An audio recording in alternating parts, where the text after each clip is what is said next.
Selamat pagi, saudara-saudara kekasih-kekasih Tuhan. Sungguh kita bangga menjadi anak-anak Bapa di surga, karena setiap hari Bapa memelihara hidup kita, hidup rohani kita, juga hidup jasmani kita. Kamis 29 Juni 2023, mari kita pakai kesempatan ini dengan baik untuk merenungkan firman Tuhan. Renungan hari ini berjudul Tidak Mengkhianati Hati Nurani. Untuk itu kita akan membaca beberapa ayat dari kitab Keluaran pasal 1 ayat 15 sampai 17. Demikian bunyinya. Raja Mesir juga memerintahkan kepada bidan-bidan yang menolong perempuan Ibrani, seorang bernama Sifra dan yang lain bernama Pua, katanya, apabila kamu menolong perempuan Ibrani pada waktu bersalin, kamu harus memperhatikan waktu anak itu lahir. Jika anak laki-laki, kamu harus membunuhnya. Tetapi jika anak perempuan, bolehlah ia hidup. Tetapi bidan-bidan itu takut akan Allah dan tidak melakukan seperti yang dikatakan Raja Mesir kepada mereka dan membiarkan bayi-bayi itu hidup. Luar biasa bidan Sifra dan Pua ini. Sekalipun mereka berhadapan dengan seorang raja, penguasa tertinggi, sementara mereka sendiri hanyalah bidan-bidan, mereka sama sekali tidak takut. Mereka tidak serta-merta berkata, "Baik Tuanku Raja, kami akan lakukan sesuai petunjuk Raja." Tidak, bidan Sifra dan Pua adalah orang-orang yang mempunyai pendirian. Mereka bukan tipe orang-orang yang mudah dibeli untuk melakukan apa saja asalkan pemimpin mereka senang. Bidan Sifra dan Pua tidak mengkhianati hati nurani mereka sendiri. Mereka belajar menjaga kemurnian hati nurani mereka dan mengikutinya sama seperti yang dilakukan oleh Rasul Paulus. Kisah Rasul pasal 24 ayat 16 berbunyi, "Sebab itu aku senantiasa berusaha untuk hidup dengan hati nurani yang murni di hadapan Allah dan manusia."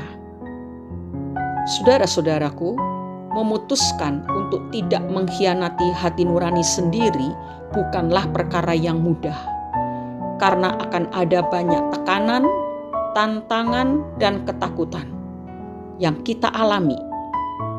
Kita bisa berhadapan dengan masalah pemutusan hubungan kerja jika kita mengikuti hati nurani kita untuk tetap berlaku jujur. Kita dapat juga mendapat tekanan dari atasan kita karena tidak mengikuti perintahnya. Kita bisa dikucilkan dari lingkungan kerja kalau tetap mempertahankan hati nurani dengan tidak mengikuti jejak teman-teman yang suka korupsi. Kalau kita adalah seorang pengusaha, resiko mengikuti hati nurani yang murni adalah kita bisa kehilangan kesempatan untuk mendapatkan keuntungan. Di dalam pergaulan, minimal kita akan dicuekin atau dianggap aneh karena tidak mengikuti tingkah laku dunia yang bengkok ini.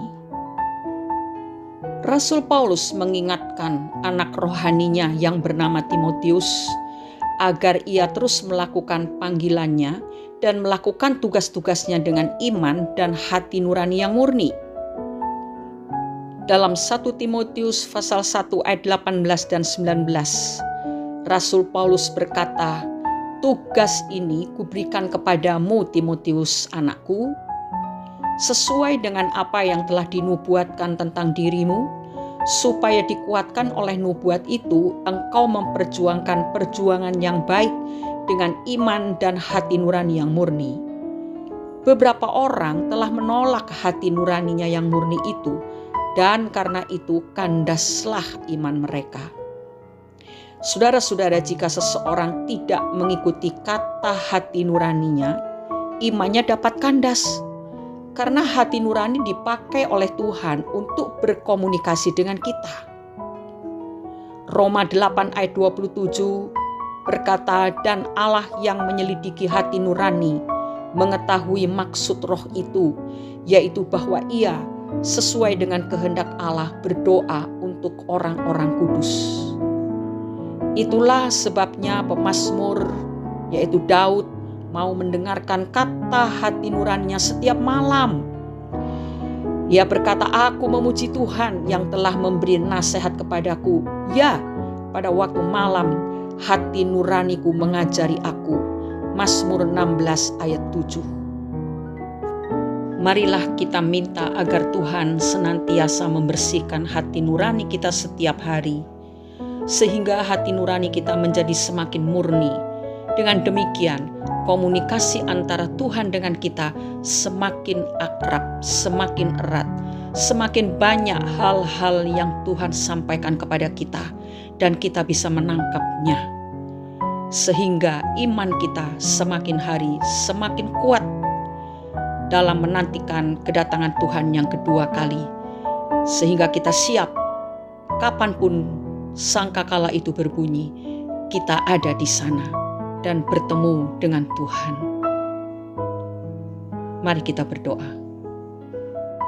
Bapa di surga, di dalam nama Tuhan Yesus Kristus, pagi hari ini kami berterima kasih. Kami mengucap syukur tak henti-hentinya.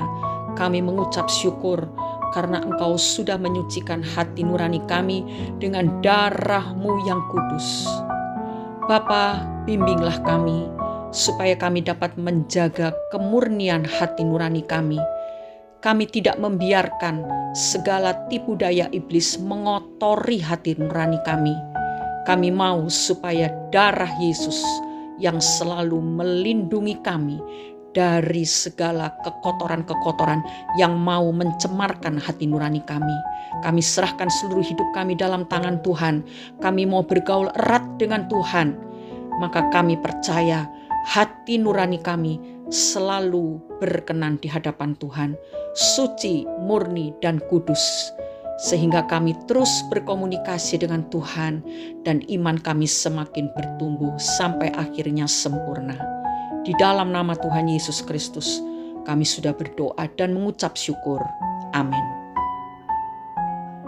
Iman yang sehat bertumbuh dari hati nurani yang murni.